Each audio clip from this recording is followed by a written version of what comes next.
Amém. Eu tenho um problema quando não está no meio, né? Então tem que pôr aqui para... Estão ouvindo agora? Gente, eu sei, nós temos duas coisas, não podemos ter as duas. Ou ouvimos, ou temos o vento. Então, assim, como eu só vou pregar durante 1h30, eu acho que dá para a gente aguentar o calor um pouquinho. Eu estou a brincar, vou ser mais breve, mas, obviamente, a gente consegue baixar assim. Agora acho que ficou melhor, dá para ouvir melhor, né? Vamos abrir a palavra de Deus, então. Abra lá no último livro da Bíblia, em Apocalipse, no capítulo 21. Nós estamos há mais ou menos 2 anos a fazer um panorama da Bíblia. Começamos em Gênesis e agora hoje foi o último dia desse panorama quando chegamos a Apocalipse. Então, no nosso momento do estudo bíblico, agora pela manhã, nós já finalizamos assim o estudo do Apocalipse. Claro, panorama, ou seja, não foi um estudo a fundo de cada livro, mas um panorama geral da Bíblia, para que agora possamos ter novas modalidades de ensino. Aliás, em breve nós queremos trazer algumas propostas também para estudarmos a Bíblia de forma bem interessante, dinâmica, e eu queria que você considerasse isso e pudesse também participar nesses estudos. Como nós temos feito ao longo desse tempo, normalmente o livro que nós estamos a estudar também é a base para a mensagem, a pregação. Então, por isso, vamos hoje finalizar esse tema sobre o livro do Apocalipse, no capítulo 21, versículos de 1 a 8. A Bíblia diz o seguinte, eu estou a ler na versão Almeida Revista e Atualizada, diz assim: Vi novo céu e nova terra, pois o primeiro céu e a primeira terra passaram e o mar já não existe. Vi também a cidade santa, a nova Jerusalém, que descia do céu, da parte de Deus, ataviada como noiva adornada para o seu esposo. Então ouvi grande voz do trono dizendo: Eis o tabernáculo de Deus com os homens. Ele habitará com eles. Eles serão povos de Deus e Deus mesmo estará com eles. E lhes enxugará dos olhos toda lágrima, e a morte já não mais existirá, já não haverá luto, nem pranto, nem dor, porque as primeiras coisas passaram. E aquele que está assentado no trono disse: Eis que faço novas todas as coisas. E acrescentou: Escreve, porque estas palavras são fiéis e verdadeiras. Disse-me ainda: Tudo está feito. Eu sou o Alfa e o Ômega, o princípio e o fim. E a quem tem sede darei de graça da fonte da água da vida. O vencedor herdará estas coisas, e eu lhe serei Deus, e ele me será filho. Quanto, porém, aos covardes, aos incrédulos, aos abomináveis, aos assassinos, aos impuros, aos feiticeiros, aos idólatras e a todos os mentirosos, a parte que lhes cabe será no lago que arde com fogo e enxofre, a saber, a segunda morte. Até aqui. Ó Deus, obrigado, Pai, pela palavra do Senhor lida neste momento. Palavra do Senhor que tem todo o poder e toda a autoridade sobre nós. Meu Deus, que nesta manhã possamos perceber, lembrar e ter a convicção, a certeza de que o Senhor, nosso Deus, é soberano sobre os céus e sobre a terra. E que a nossa vida não está num mar desgovernado, mas que, ó Deus, o Senhor tem a sua mão poderosa sobre as nossas vidas. Oramos assim no nome de Jesus. Amém. A partir desse tema, a soberania de Deus, que é o que tem dominado, vamos assim dizer, os estudos sobre o Apocalipse, no que nós temos feito, eu queria falar sobre uma nova história da nossa vida. Eu sei que muitos de nós gostam de ouvir histórias, gostam de contar histórias. Jesus usou essa técnica de contar histórias, por exemplo, sobre o reino, para que as pessoas entendessem o que ele estava a dizer de coisas espirituais. Eu me lembro quando era criança, o meu avô e a minha avó, por exemplo, contavam histórias. O meu pai era contador de histórias. As pessoas vinham, na época, nas aldeias, né? No Brasil chama-se de roça, né? Cá em Portugal, nas aldeias, as pessoas vinham de longe para ouvir as histórias, porque não havia energia elétrica, não havia televisão, o máximo que havia era um rádio, né? que era meio esquisito ainda, aqueles rádios grandes. Então, as pessoas sentavam para ouvir as histórias. Quando a gente vai contar uma história da nossa vida, nem sempre nós gostamos de contar a parte que deu errado. A gente gosta de contar a história que deu certo. Aliás, uma professora de história uma vez disse que a história da humanidade, ela é contada pelos vitoriosos. Porque quem perdeu as guerras, na época, muita gente tinha toda a sua literatura, toda a sua história queimada, a sua família era morta e ninguém mais reproduzia aquela história. Então a história é contada pelos vitoriosos. Então nem sempre o que nós vamos ouvir hoje sobre que a história foi desse jeito, ela realmente foi. Porque a história foi dos vitoriosos. Entretanto, se há um documento, que nós já vimos isso, já estudamos isso a fundo, que é fidedigno, que é o documento mais fiel do mundo, de todos os tempos, o livro mais lido de todas as épocas, em todos os lugares, que é a Bíblia, a Palavra de Deus, nós vamos ler a Palavra de Deus e nós vamos ter uma história sendo contada para nós. A história de um relacionamento entre Deus e a humanidade, entre Deus e o seu povo. Deus, quando escolhe, por exemplo, Abrão, não é? Faz uma promessa para ele, estamos lá em Gênesis, capítulo 12, Deus cria uma nação a partir de Abraão e fala, através da tua vida, todas as famílias da terra serão abençoadas. Olha, que o chamado de Abraão era para ser bênção na vida de todas as pessoas da terra. Entretanto, o povo não entendeu muito bem isso durante os anos e achou que eles eram mais especiais que os outros. Acharam que eles eram melhores do que os outros. Então, precisou haver os profetas para corrigir a rota, precisou haver o próprio Filho de Deus, Jesus Cristo, vindo até nós, para que então pagasse o preço do nosso pecado, da nossa morte, para que nós tivéssemos vida, tudo isso por amor. Há uma mudança na história, Jesus Cristo divide a história ao meio, antes e depois dele.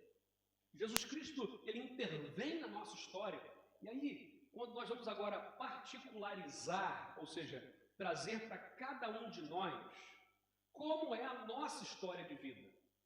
Como nós temos contado a nossa história. O que nós vamos registrar? Tem gente que diz assim, o meu livro, aliás, meu livro, já adiantei a palavra, a minha história, a minha vida dá um livro. Já ouviram isso? Já falaram isso? Né? Minha mãe, quando era pequena, minha mãe falava, nossa, minha vida dá um livro. Então escreve, né? E aí é isso que João é alertado para fazer. Ele precisava escrever. Numa época em que os cristãos estavam a ser perseguidos, mortos, porque não negavam a sua fé em Cristo e por isso eram mortos. Havia perseguição, havia opressão sobre eles e por isso o livro de Apocalipse é escrito numa época de sofrimento, perseguição, para trazer paz, consolo, esperança. Então, muitas coisas nós ouvimos sobre o livro de Apocalipse, não é bem por aí. O livro do Apocalipse de João, o último livro da Bíblia, ele vem para trazer esperança, consolo e paz, a dizer, eu estou com vocês, eu estou no meio de vocês. Deus está a dizer isso para nós. A literatura apocalíptica, nós vimos isso, foi produzida naquele tempo, e uma das coisas que precisamos entender é que o Apocalipse poderia ser resumido numa frase: Deus está no comando. Deus está no comando. Por isso, Deus é soberano. A soberania de Deus. Deus está acima de tudo. Ele tem tudo na palma da sua mão. Hoje nós falamos muito pouco, por exemplo, sobre a volta de Jesus. Este é um tema que nós, cristãos, muitas vezes não temos falado. Jesus Cristo voltará. Essa é a esperança que nós temos. Gente, vamos ser muito sinceros, o mundo tende para o caos. O mundo tende para o caos. Nas leis da física, nós poderíamos chamar a lei da entropia, não é? Ou seja, tudo está indo para a desorganização, cada vez mais. As pessoas estão cada vez mais distantes umas das outras. Não vem com a conversa fiada, não é? De que tudo agora vai ser melhor. As pessoas agora, chegamos num nível de respeito e de direitos humanos, onde as pessoas vão ter relacionamentos melhores. Não é verdade. Parece que vivemos numa bomba relógio. Eu me lembro dos primeiros dias, quando estourou a pandemia, em 2020, os primeiros dias era cenário mesmo de guerra. Chegava no supermercado e as pessoas pegando latas de atum, de sardinha, essas coisas todas, e jogando dentro do carrinho, brigando umas com as outras, um caos. Ou seja, no primeiro motivo que se tem, há uma explosão. Vivemos numa espécie de paz podre. Ou seja, basta uma fagulha para aquilo explodir. Só que a paz que Jesus Cristo traz é uma paz verdadeira. É uma paz que, mesmo no caos, nós temos alegria e paz no meio de tudo isso. Porque Ele preenche o nosso coração. Jesus Cristo voltará. Essa é a esperança que nós temos. João teve uma experiência incrível naquela ilha. Vamos lembrar que os discípulos de Jesus, os apóstolos, eles eram muito jovens quando Jesus os chamou. A maioria deles tinha 16, 17, 18 anos de idade. Jesus era com 30 anos quando começou o seu ministério. Essa época, João já estava mais idoso, ou seja, muitos anos haviam se passado. Muitos dos apóstolos já haviam sido mortos.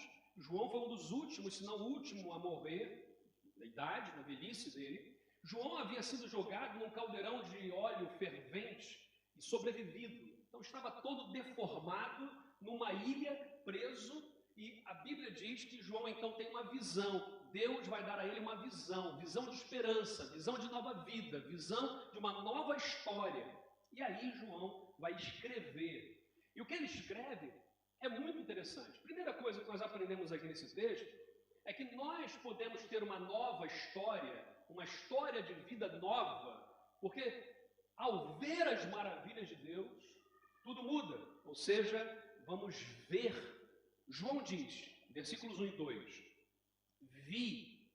vi novo céu e nova terra, pois o primeiro céu e a primeira terra passaram, e o mar já não existe. Vi também a cidade santa, a nova Jerusalém, que descia do céu da parte de Deus, ataviada como noiva, adornada para o seu esposo. A pergunta é, o que João viu? João viu novo céu e nova terra. Há um ato de criação. Estávamos hoje aqui no estudo bíblico e falávamos sobre isso, ou seja, o Apocalipse está muito ligado com o próprio livro de Gênesis. Quando Deus cria, Ele está a criar uma nova Gênese. Ou seja, Deus cria, João vê. E você fala, mas isso é da cabeça de João. João estava meio atormentado, já era velhinho, isso não é possível. Só que nós, quando lemos lá no profeta Isaías, no capítulo 65, versículo 17, diz, pois vejam, criarei novos céus e nova terra, as coisas passadas serão lembradas. Ou seja, lá no livro de Isaías, do profeta Isaías, muitos anos antes de Cristo, ele já falava, a promessa de Deus é que criaria novos céus e nova terra. João está agora só pegando isso, dizendo, isso agora está a acontecer. As profecias de Deus estão sendo cumpridas. O primeiro céu e a primeira terra passaram, ou seja, tudo isso que nós vivemos, esse caos, a oposição, a presença. Gente, hoje vivemos num mundo tão superficial, tão supérfluo, tão esquisito, né? Toda a gente virou especialista em todas as coisas. Isso é muito engraçado quando nós estamos agora a assistir às Olimpíadas, né? E a gente vai ver que nós agora somos especialistas em todos os desportos. Todas as modalidades nós temos opinião para dar. Ela podia ter dado um duplo carpado, sei lá o que significa isso, né? O outro poderia ter dado um flip chart, aquelas coisas do flip chart, para mim é coisa de desenhar, né? Mas deu um flip double 360, 720 capa e não sei o quê, e a gente vê aquelas manobras. A gente vê o primeiro, eu me lembro da competição logo no início do skate, né? E teve skate não, a BMX, bicicleta, BMX. E o menino foi o primeiro, e pulou, e saltou, e rodou, e tal. Eu falei, uau, nossa, muito bom. E a nota dele foi, eu falei, ué, como assim? O menino fez tão bem. E tal. Aí veio o segundo, e eu falei, uau, esse é que é. E a nota foi mais ou menos. Quando veio o último, eu entendi porque a nota do primeiro foi tão mal. Porque o último foi que ele voou, sabe? É uma cena tão boa. Esse é que é agora. Eu não sabia de nada do que eu estava vendo, nem estava a falar. Quando vemos as provas de surf, né, aquelas coisas todas, eu falei, eu não percebo nada, mas a gente quer dar opinião em tudo. A gente vive um tempo onde os dois ouvidos não estão sendo proporcionais a uma boca que temos. Não é? A nossa fisiologia já é uma sabedoria de Deus, ou seja, nós temos que falar pelo menos a metade daquilo que ouvimos. Só que a gente não quer ouvir, a gente só quer falar. A gente quer dar opinião sobre tudo. E nesse momento, João precisava ver, ele precisava ver o que estava acontecendo. Esse caos, essa oposição, essa discussão não mais existirá. A Nova Jerusalém, e aqui temos uma expectativa messiânica, né? Ou seja, a vinda do Messias. E lá ainda em Isaías 52 vai dizer: desperte, desperte, ó Sião, vista-se de força, vista suas roupas de esplendor, ó Jerusalém, cidade santa. Ou seja, a ideia de nós, como povo de Deus, sermos a noiva de Cristo, já ouvimos essa expressão em algum momento, que é a igreja de Jesus. Igreja não é instituição, não estou a falar de instituição, não estou a falar de igreja, instituição religiosa, não estou a falar de igreja templo, estou a falar de igreja pessoas, porque igreja são as pessoas.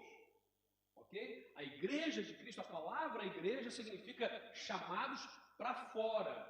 Nós somos a igreja de Cristo. Todos aqueles que se reúnem em nome de Jesus constituem a igreja universal de Cristo. Essa é a ideia. E nós somos, diz a Bíblia, a noiva de Cristo.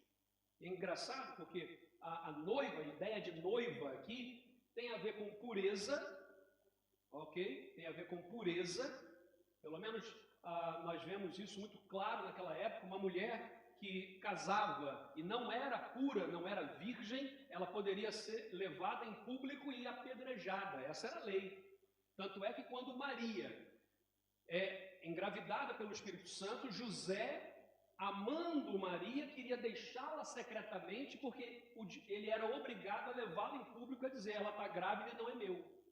Por isso que ele tem um sonho onde o anjo disse: assume, porque o que foi nela gerado é do Espírito Santo e você dará o nome de Jesus. É engraçado isso porque a noiva pressupõe pureza, noiva pressupõe beleza. Havia uma discussão naquela época, né, entre alguns grupos religiosos, se toda noiva era bela ou se era mentira dizer que toda noiva era bela. Né? É igual quando eu vou fazer casamento. Foram dezenas e dezenas de casamentos. Muitos casamentos, a Priscila e minha família acompanhavam, mas muitos casamentos eu ia sozinho, porque era da família de alguém e tal. E a Priscila chegava depois: como é que estava a noiva? Eu, de branco. Mas como é que era o vestido? Era branco. Eu sei lá como é que era o vestido, eu sei lá se era com... Eu não sei nem o nome dos tecidos, mas era tecido tal, tinha trança, não tinha, tinha pérolas, eu sei lá, né? Mas aí tem aquela dúvida: toda noiva é bonita ou só é produzida? Não vamos entrar na questão. A questão é que noiva pressupõe intimidade, pressupõe pureza, pressupõe beleza e pressupõe cuidado. Cuidado. Então, quando nós, povo de Deus, igreja, pessoas que cremos em Deus, que cremos em Jesus Cristo, entregamos a vida a Ele, dizemos que nós somos a noiva de Cristo, significa que o próprio Cristo está a cuidar de nós. O próprio Cristo está a cuidar de nós. O que o João viu é o que passou e também viu o que chegava. As coisas velhas passaram, o céu e a terra passaram, esse caos acabou. Este agora vem a nova Jerusalém, uma noiva, há um cuidado aqui. E eu quero perguntar assim: nós temos percebido o cuidado de Deus sobre as nossas vidas? Porque mesmo as pessoas que não acreditam em Deus recebem o cuidado de Deus nas suas vidas. Mas é muito bom quando nós recebemos o cuidado de Deus e percebemos isso. E damos a Ele a glória do Senhor. Tanto é que no último capítulo aqui, no capítulo 22, no finalzinho ali, quando João vai se ajoelhar diante do anjo que deu a mensagem para ele, e o anjo vai dizer assim: levanta, não me adora, eu, tu, os profetas, só temos um a quem adorar, é o próprio Deus. Hoje vivemos uma época onde as pessoas querem ser adoradas, querem ser admiradas ao tal ponto que querem uma posição que não é sua. Nós não devemos adorar pessoas, não devemos celebrar pessoas, celebramos e adoramos somente ao Senhor. Claro que somos o povo da celebração, precisamos fazer festas e nos vibrarmos com tudo. Tudo tem que ser motivo para um almoço, fica a dica, né? Tudo tem que ser um motivo para um café, fica a dica também, né? Quando a gente está aqui naquele momento dos cumprimentos, eu tenho que voltar, gente, para de cumprimentar agora, porque a gente tem que continuar o culto e tal. É chato isso, por quê? Porque a gente quer ficar... Mas por que a gente não faz isso em outros momentos? Eu sei que muita gente faz, é tão bom. Então, convidem uns aos outros, estejam nas casas uns dos outros, vivam esse tempo de comunhão, vivam esse tempo de alegria. É tão bom isso. Podemos perceber que Deus está a fazer na nossa vida. Segundo, João também ele ouviu, ou seja, nós podemos ter uma nova história quando nós ouvimos, ao ouvir a voz de Deus. Ele diz, versículo 3 e 4, então ouvi grande voz vinda do trono dizendo: eis o tabernáculo de Deus com os homens, Deus habitará com eles, eles serão povos de Deus, e Deus mesmo estará com eles, ele lhes enxugará dos olhos toda lágrima, e a morte não existirá, não haverá luto, nem pranto, nem dor, porque as primeiras coisas passaram. O que João ouviu? Uma grande voz do trono. Essa grande voz, gente, é um sinal para parar tudo e prestar atenção. Não sei se já viram aquela cena de toda a gente falar, aquela confusão, aquela balbúrdia, e de repente uma pessoa pega o microfone e fala: atenção, por favor, todo silêncio. Aí todo mundo... quieto. Olha só que bonito. Só ouvimos o vento. Por quê? A grande voz, uma voz que falou. Imagina isso aqui agora. João tem essa visão e ele ouve. E talvez nós não consigamos perceber que não dá para expressar o que ele viu, o que ele ouviu. É maior do que nós. O tabernáculo de Deus, a palavra tabernáculo aqui, literalmente é a mesma palavra de viver, morar no meio. Habitar no meio, fazer uma tenda no meio. A ideia do tabernáculo, lá no Antigo Testamento, era uma tenda grande, feita com tapeçaria. E a ideia era, estamos no deserto e o tabernáculo é móvel, ou seja, à medida que a fumaça se mexia, a coluna de fumaça que representava a presença de Deus se mexia, eles tinham que desmontar o tabernáculo, enrolar tudo, pôr nas costas e andar atrás da fumaça. Quando parasse, aí agora montamos novamente, e aqui vamos adorar.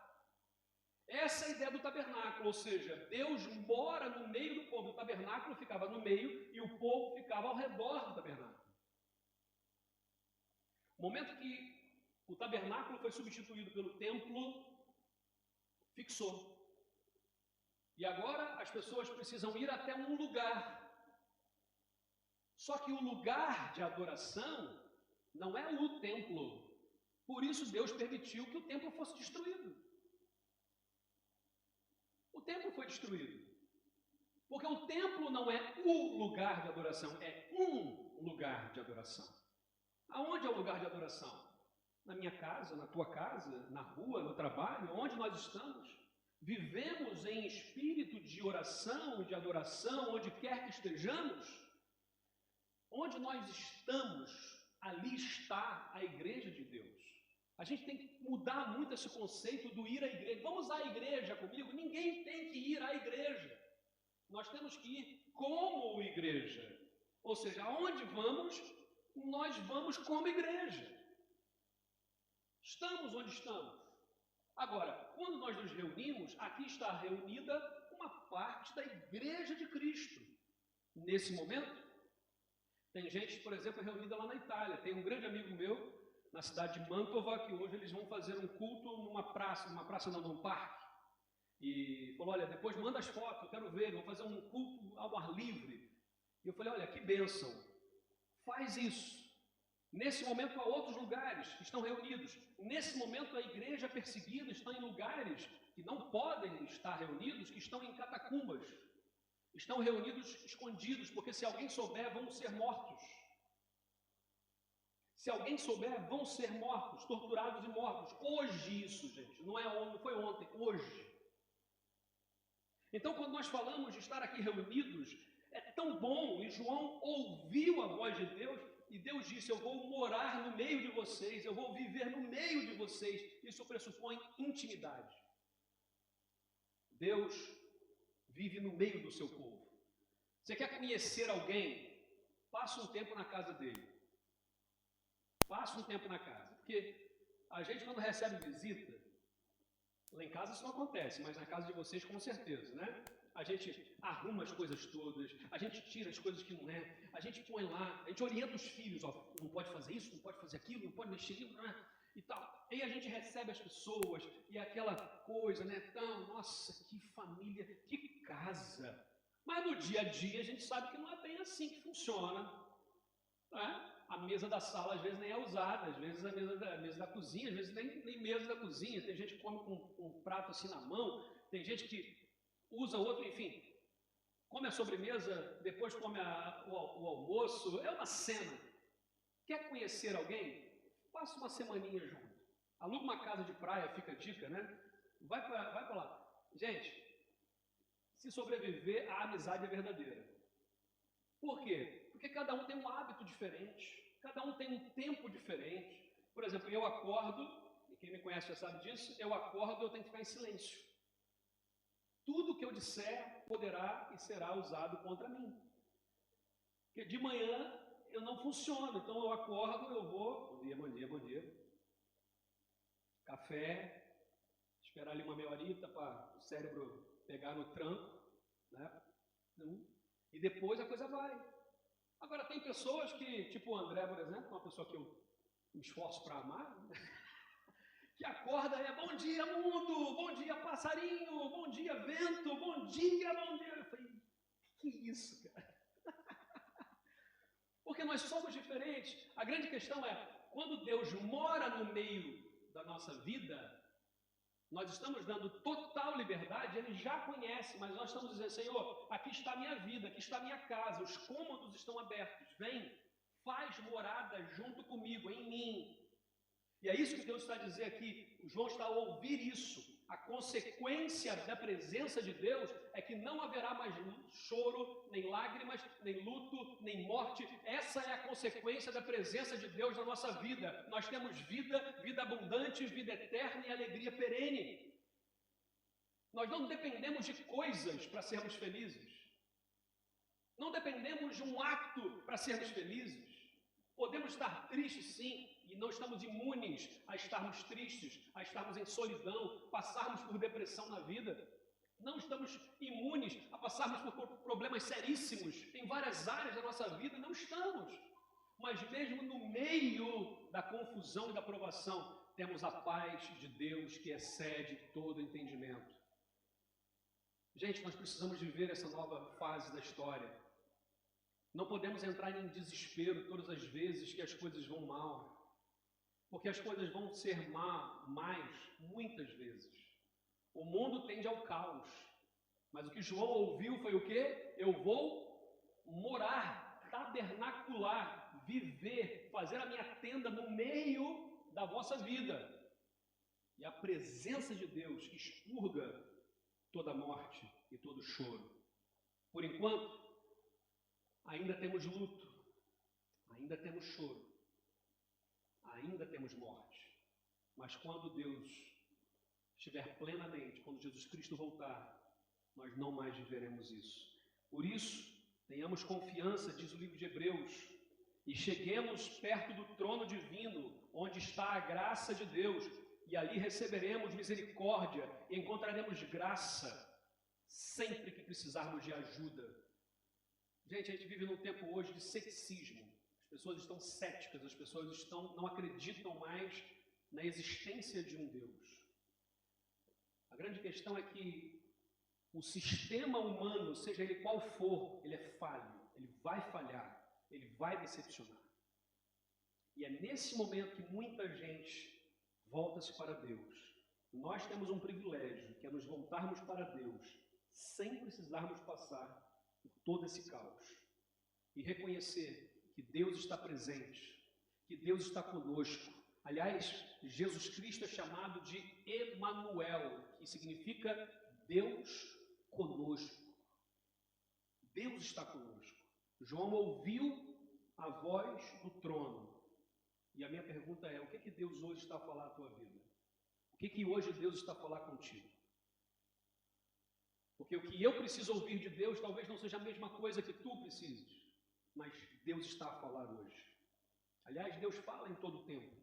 Nós é que somos difíceis de ouvir. Nós é que somos difíceis de ouvir. A gente fala assim, Senhor, pode falar, e a gente tampa os ouvidos.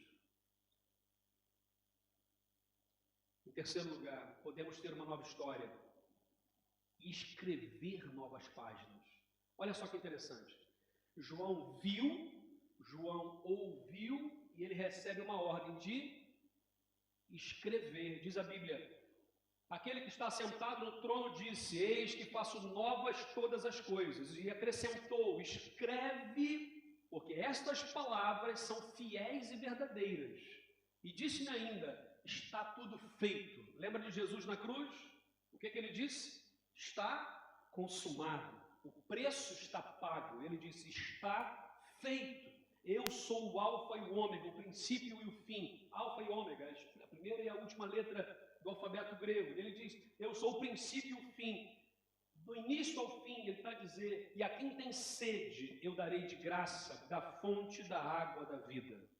Gente, João escreveu.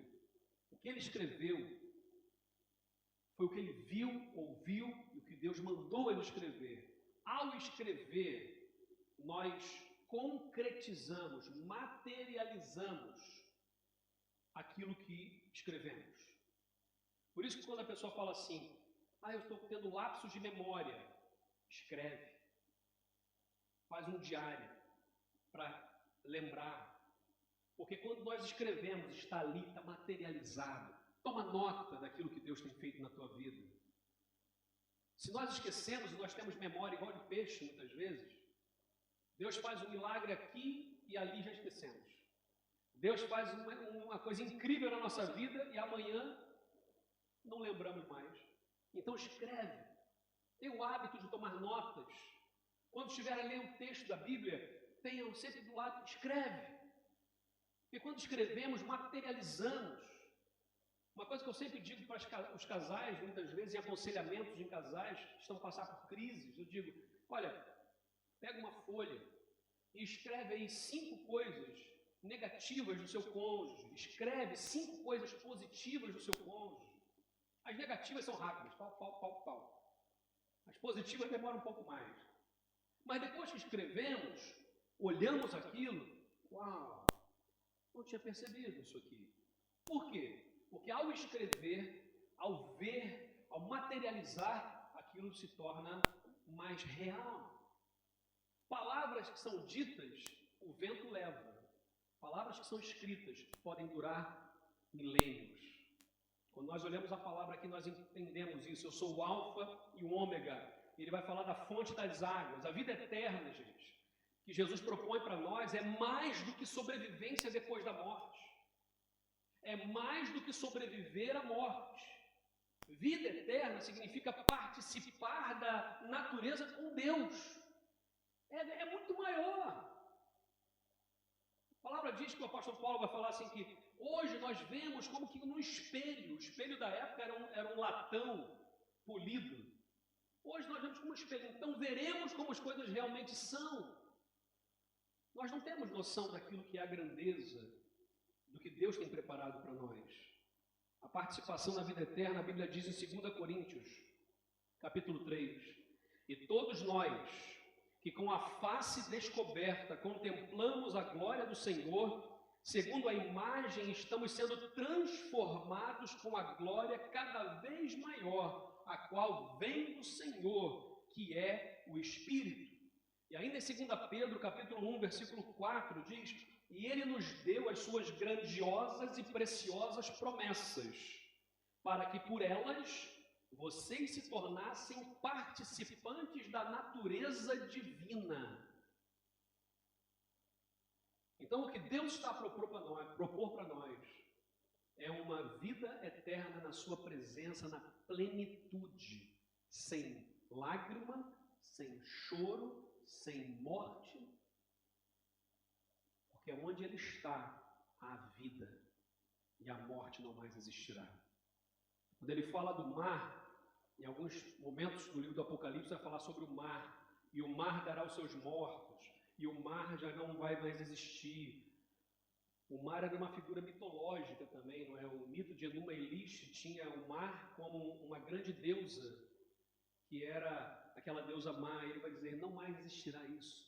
Todas as crenças, as crendices, os medos, os tabus, tudo isso não mais existirá. Nós temos um alvo, que é o próprio Deus em nós. João escreveu a sua história. A minha pergunta hoje é: nós temos escrito a nossa história? A nossa história é uma nova história ou é a história de sempre? Ou é a história de sempre? Deus quer fazer novas todas as coisas. Nós podemos ter uma nova vida em Cristo Jesus.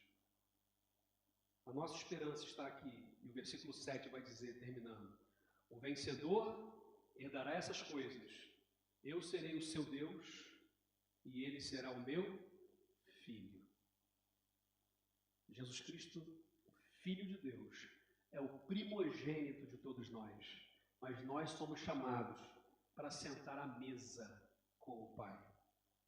Nós somos chamados para participarmos da natureza divina. Por que nós escolhemos tantas vezes viver o materialismo, viver a vida nesse mundo como se ela fosse só aqui? Jesus alertou tanto sobre isso. As pessoas estão preocupadas com o que vão se vestir, com o que vão vestir, com o que vão comer. Eu não estou a falar para nós sermos inconsequentes, não é isso. A Bíblia não fala sobre isso. Mas ela diz que a preocupação, ela tem tirado de nós a alegria do presente. Tem tanta gente preocupada com o futuro que não tem vivido o presente de Deus na sua vida. Viva hoje com alegria. Celebra hoje as pequenas vitórias da sua vida, da sua família, da sua casa. Tem comunhão com a igreja de Cristo. Gente, somos todos diferentes aqui. Temos tanta coisa para dar errado. E algumas coisas vão dar errado. Mas não tem coisa melhor do que a gente estar junto. Não tem coisa melhor do que estar ao redor de uma mesa farta. E eu tenho falado isso ao longo desses anos. Quantas famílias reúnem-se muito mais vezes ao redor de um caixão do que ao redor de uma mesa florida, de uma mesa repleta de comida, de uma mesa farta. Vamos diminuir as barreiras. Vamos ver o que Deus tem feito. Ouvir a voz de Deus, Ele está no meio de nós. E vamos escrever isso, uma nova história. Ah, mas eu já vivi isso. Eu já vivi aquilo. Eu sei como é que isso vai terminar. Não sabe coisa nenhuma. Para com esse determinismo que não sabe coisa nenhuma. O que Deus tem para nós é novo. É novo. E se nós nos fecharmos para a novidade de Deus, vamos mesmo viver aquilo que sempre vivemos. A nossa vitória não está somente aqui, mas diz a Bíblia que nós somos herdeiros de Deus. Vamos escrever uma história nova, sem rascunhos, sem remendos, porque Deus é soberano e Ele pode fazer todas as coisas novas. Amém? Vamos fechar os nossos olhos só um momento. Um tempo de reflexão. Eu queria pedir que você pudesse refletir sobre alguma coisa que Deus falou no teu coração hoje. Eu sei que são muitas informações, muitas falas, mas pelo menos uma palavra, uma frase, alguma coisa que Deus pôs e que você gravou no seu coração. Pega isso agora. E o Espírito Santo de Deus, ele ministra de forma diferente nos nossos corações, porque nós somos diferentes. E agora, em nome de Jesus, pega isso para a tua vida, põe isso em prática. Ó Deus, obrigado, Pai, porque até aqui o Senhor tem nos ajudado. Obrigado, meu Deus, porque as tuas misericórdias são renovadas todas as manhãs, ó Pai. Obrigado, meu Deus, pelo livro do Apocalipse de João, onde nós aprendemos sobre a esperança. Nós podemos ver que há uma nova gênese, uma nova criação. Nós podemos ouvir que o Senhor está no meio de nós. Tua palavra diz que Jesus afirma que está à porta dos nossos corações e Ele bate. E aquele que abre a porta do seu coração, Jesus Cristo faz ali morada, e Ele faz ali uma festa, uma celebração. Ele transforma as nossas dúvidas em alegria, Ele transforma o nosso luto em celebração, Ele enxuga dos nossos olhos toda lágrima. Ó meu Deus, se alguém tiver a passar hoje aqui um momento de tribulação, de dificuldade, Pai, seja dificuldade existencial, seja dificuldade com a sua família, seja dificuldade no trabalho, seja onde for, que o Senhor esteja a curar as feridas, ó Pai, e trazer bênção. Que haja salvação, ó Pai, nesta manhã, Senhor.